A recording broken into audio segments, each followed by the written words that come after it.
My name is Asrar Nader Al-Awadi, and I am a business development executive at Ghaliah. I would like to start by thanking Tamkeen for this wonderful opportunity to be on stage with Mr. Abdulrazaq AlMutawa and Mr. Jermey Liew. And as excited as I am to be here tonight, I'm sure that Abdulrazaq is that much more excited. Back in 2010, Abdulrazaq AlMutawa was an entrepreneur with an idea for a startup that no one believed in. Abdulrazaq was struggling to find investors to invest in a vision that seemed like a far-fetched reality. And what was particularly hard about that back in 2010 was that Abdulrazaq was trying to convince the business world that the future of marketing did not look like a static billboard that you pass by on your way to work, but rather it looked like an interactive video or artwork that appeared as an ad on a social media platform. And that was particularly hard to do back in early 2010 because most of the platforms that we use today did not even exist back then. Instagram launched later that year. Instagram ads were introduced 5 years after that. As an employee in a social media agency, I get to discover digital innovations as part of my job. But really, you don't have to be working in a social media agency to realize that the digital world has been dominating our lives for quite some time now. Adults criticize millennials for walking around with their heads down and their eyes glued to their mobile phones. But Instagram's latest Zoom update only makes me that much certain that just as many adults are being pulled into this vortex. The tech industry has become a disruptive innovation. And what is meant by this term is that these technological advancements are displacing existing markets with more advanced counterparts. So your newspaper is now replaced with a blue thumbnail on your mobile phone. It has become useless to pick up the newspaper in the morning and read outdated articles because you, as a user of the internet, have already read the news 5 seconds after it actually occurred somewhere in the world. Social media has had a positive social impact by transforming columns into tweets that you read on your timeline on Twitter, sent out to you by electronic verified news outlets. Digital has become so critical that it has shaped economies, it has brought down governments and helped save others. The tech industry has orchestrated the way we live our lives and express ourselves. Instagram has given us 60-second videos. Snapchat gives us 10 seconds and dog ear filters, and we, as users, stick our tongues out and adapt accordingly.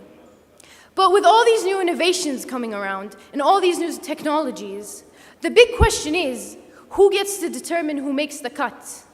Why do some tech startups make it big, like Snapchat?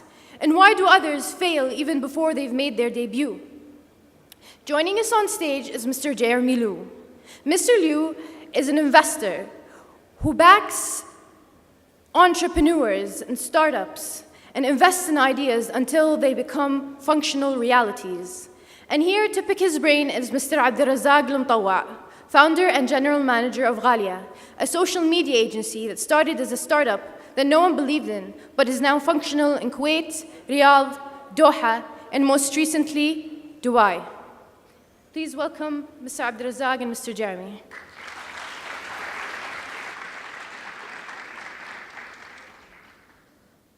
مساكم الله بالخير مشكورين على الحضور ويعطيكم ألف عافية. Just a quick brief about today. I'll ask 3-4 questions, then it's going to be open to you. فأي أحد عنده أي سؤال، أي أحد عنده أي concern، أي أحد عنده أي اقتراح، it's open. Mr. Liew, first, I would like to thank you for accepting this invite from Tamkeen. And it's our honor to have you here in Kuwait, and would like to have Silicon Valley in Kuwait and venture capitals in Kuwait. My first question is, can you talk more about your company and about your investment, and why did you invested in Snapchat? Sure. Thank you very much. I've really enjoyed the hospitality and the friendliness of the people that I met here in Kuwait, and I can see the vibrancy in this country driven by the youth and the very high proportion of young people here. So it seems like it's a very forward-looking country and one where there's a lot of great things in its future. So thank you for inviting me here, and I'm excited to be here. My name is Jermey Liew. I'm a partner at Lightspeed Venture Partners. We're an early-stage technology-focused venture capital firm. We have about $4 billion under management, and we invest in both core technology infrastructure as well as consumer technology. We were the first investors in Snapchat and continue to be one of the largest shareholders in the company. It's been a wonderful experience to be able to ride along and watch its growth since we invested back in 2012. It's been an amazing story, and consumer technology has really become popular culture. And for a company to be really successful, it really needs to become a daily habit for hundreds of millions of people, and Snapchat has really achieved that, which has been a wonderful sight to see. So we first met the company when it was much smaller. It was just the two founders, and they had launched the company perhaps 6 months beforehand. And it was off to a terrific start, but it was still pretty modest in size. It had, perhaps tens of thousands of daily users at the time. It was showing amazing growth even then. It was growing at about 50% a month in terms of users, and it was showing the things that we look for. Because in a world of literally millions of apps, and where, especially today, the average number of apps that a person downloads on their phone is 1. To be successful, you really need to be a home screen app. And that means that you need to be used many times a week, many days a week, and many times per day. And so we're always looking for the combination of growth and engagement. And when we see that, that's the best predictor of long-term retention. And so we saw that with Snapchat. And we saw it at a relatively small scale, but big enough to be statistically significant. And when we talked to Evan, one of the co-founders of the company, one of the reasons that we wanted to understand why this was happening. Because it's not enough to be successful. You have to understand why you're successful to be able to continue to be successful. So we're always looking for a unique insight from a founder that can be their North Star as they continue to grow the business. And he said something at that time that was very new and insightful. Today, I think it's much more common knowledge, but at the time, it was a very new idea. And he talked about how there was almost stage fright or performance anxiety when you were posting to Facebook or to Instagram. There was pressure to show how perfect your life was and how well you were doing. And as a result of that, people really were editing what they were putting out there on social media. They were showing the moments when they were happy, when they were proud, when they were excited, when they were doing something successful or something popular or something that accrued status to them. And he said, that's the top 10% of your life. But as people are communicating with each other more and more digitally, it's impossible to build real friendships and real relationships with people if you only see 10% of their life, even if it's the top 10%. In fact, the way that friendships are formed is not just in good times, but in bad times, and in fun times, and in silly times. And so not just when you're excited and proud and happy, but when you're feeling silly or goofy or sad or angry, like it's that full 360-degree view of a person that allows you to build real relationships and real friendships with other people. And his insight was that because Facebook and Instagram essentially were up there forever, people were spending a lot of time making sure that only their highlight reel was out there. And Snapchat with its disappearing messages, with its disappearing photos, gave people the freedom to show the full extent of their lives, not just the highlight reels, but the outtakes and the behind the scenes. And that was what was in driving the engagement that was so core to its success. That was an insight that I think all of us now understand viscerally because we use the products. But for him to have that insight before the product existed, that's what makes him such a special entrepreneur, and that's the sort of unique insight and vision that can distinguish an entrepreneur who is likely to be very, very successful from one who may not be. Okay. I think you told me today about the way you approached Snapchat. It was an interesting story, so can you explain it? Yeah, we were very lucky to find the company because we found it so early. As I said, they had some tens of thousands of daily users at the time. But to give you some perspective, there are tens of thousands of apps that have tens of thousands of daily users. So my partner, Barry Eggers, had a daughter who was at high school at the time, and she was at one of the early adopting high schools of Snapchat. And Barry is a very engaged father, and he noticed that his daughter was using this new app all the time. And so he asked her, like, what are you doing? What is this thing you're using all the time? And bear in mind, this was in 2012. And she replied to him, she said, there's 3 apps that everybody at school has on their phone. Instagram, Angry Birds, and Snapchat. And this was in, again, 2012 when people still played Angry Birds.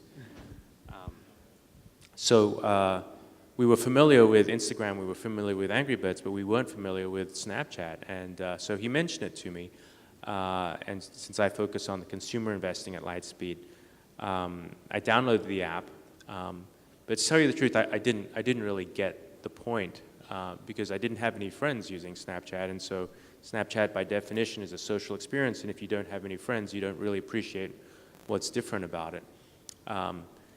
But I had his assurance that this seemed to be a really popular thing, and so I went to the website, and there was no information about the company other than an email address, the info@snapchat.com. So I emailed it to see if I could learn more, and I never heard anything back. So the next Monday at our partner meeting, Barry asked me, "Hey, did you ever get in touch with the Snapchat guys?" And I said, "Yeah, I'm working on it." But I was at a bit of a dead end because I didn't know anything about the company and they weren't responding to my email. So I did what's called a Whois Lookup to figure out the people who had registered the URL, the snapchat.com URL. And it turned up a different email address, info@tapoyagroup.com. So I thought, okay, I'll try that. I emailed info@tapoyagroup, and I never heard anything back. So now I started to like the challenge. So I looked up Snapchat on LinkedIn, and there were no entries for any employees. I looked up Tapoya Group on LinkedIn, and I found one employee, Evan Spiegel, CEO of Tapoya Group, and a student at Stanford University. I thought, terrific. So I messaged him through LinkedIn to want to hear more about Snapchat, and I never heard anything back. And now it just became a challenge. So I literally tried every possible combination of email address. evan.spiegel@tapoyagroup.com, spiegel_evan@snapchat.com, espiegel@snapchat.com, every possible combination. And I never heard anything back. And finally, I tried messaging Evan on Facebook. Evan was a student at Stanford. I got my MBA at Stanford, and Facebook allows you to message people who are in the same networks. And I got a response back in about 15 minutes. It just goes to show that with youth, like, email really is going down as a means for communication. And LinkedIn is definitely not the preferred way to communicate with the youth. But in 2012 at least, Facebook was the way to do it. I think today Snapchat is the way to do it.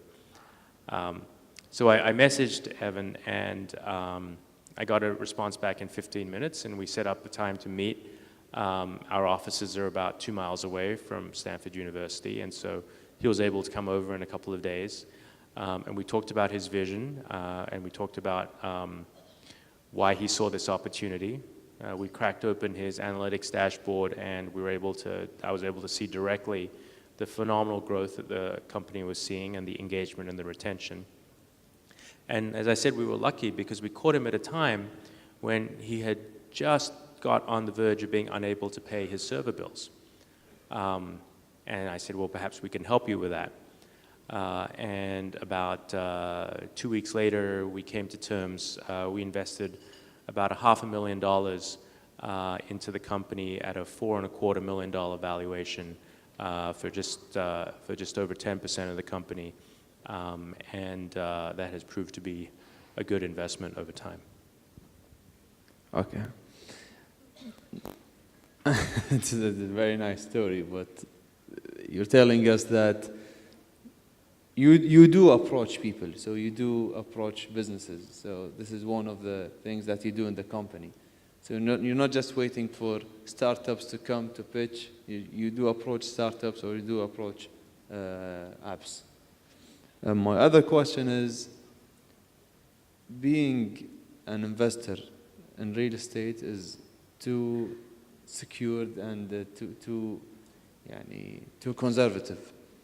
When you invest in apps or technology, is it that too risky? There's a lot of risk in what we do. We invest in early stage companies. About a third of the time, we probably lose all of our money. Maybe another 20% of the time, we might recover some of our investment, but we still lose money. And so it's a very risky business because predicting the future is hard. There's a science fiction author called William Gibson, and one of the things he said in the past is, the future is here. It's just unevenly distributed. And so our job as investors is to go find those little pockets of the future, find these entrepreneurs that have a view of what we will all be doing one day, and they've got a few people to do today. And we try to help fan the flames of that future so that it can grow and grow and grow. And sometimes those people are right, and sometimes they're wrong. And sometimes we're right about those investments, and sometimes we're wrong. And sometimes just there's bad luck, and bad things can happen to good ideas and good teams, and it's nobody's fault. But sometimes those companies don't work out. You can't control the global financial crisis of 2008. And many good companies were unable to grow, to raise financing, and to continue, not because the teams weren't great, not because the ideas weren't great, but because of external factors. So the job that we have is to make sure that, given that a lot of the companies we invest in will not be successful, that the ones that are successful are as successful as possible. And that's why we always look at market size. We always look at how big this can get, and that's one of the biggest drivers for us about our excitement.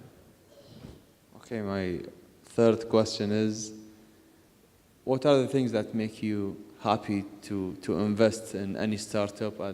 How can you consider this as a good business? There's lots of different kinds of businesses. Lightspeed's heritage is as an infrastructure and enterprise investor. In those instances, the markets already exist. Let's look at, let's say solid state storage or storage in general. We took a point of view in the 2006 to 2010 timeframe that flash flash memory, which was seeing its prices being driven down by consumer applications like cameras and phones, was going to have applicability in the enterprise. And so we knew what that market looked like.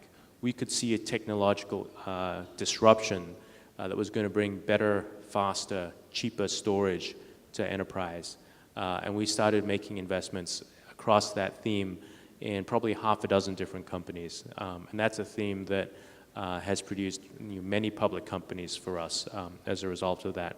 So that's one class of investing where you see the market, you see some new technology that is going to disrupt that, and you can invest with confidence that the market exists. And now it's just a bet on the team and whether or not the technology they're working on will be successful. There's another class of companies that we invest in that would be better characterized as brave new world companies, where they see a future that doesn't exist yet. And it's completely unknown what the market size is going to be for that.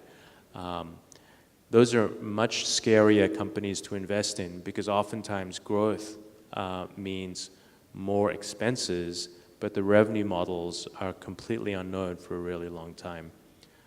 These tend to be more consumer type companies, and Snapchat is a good example. All of the, another company in our portfolio, Giphy, which is the world leader in GIFs, which has become so popular as messaging has become more popular. These are companies where the more you grow, the higher your costs. But advertising business models typically take quite a long time to develop, especially around these new media, where it's not until you become part of popular culture that advertisers start to really pay attention. Otherwise, they prefer to stick to traditional means of advertising, and I'm sure this is something that you're very familiar with, having pioneered this. You really, the dollars lag the usage by a few years, and that gap can cause a lot of pain for the startups who are innovative and who see that opportunity early. And there, what we really look for is, we were trying to answer the question, can this become part of popular culture? Because if it can, eventually the dollars will come. Eventually, native ad models that are specific to that mode of communication will arise, but that takes time, and that takes investment, and that takes the willingness to believe for a few years when the costs go up and the revenue does not. My last question is, Snapchat worth now $25 billion, approximately. So what is your exit strategy for this investment? So who knows what the future is going to hold for any company or for any of us. It's been well documented that Evan Spiegel, the CEO of Snapchat, has said that he would like the company to be a public company one day. And going to IPO? That one day he would like it to be public, to have an initial public offering, an IPO. As to the time frames of that, who knows? It's when the company's ready and when market conditions are right. But we're all hopeful. Thank you, Mr. Liew. مشكورين يا جماعة، وما قصرتوا، ونشكر مؤتمر تمكين على هذه الفرصة الطيبة نعطيناها إياها.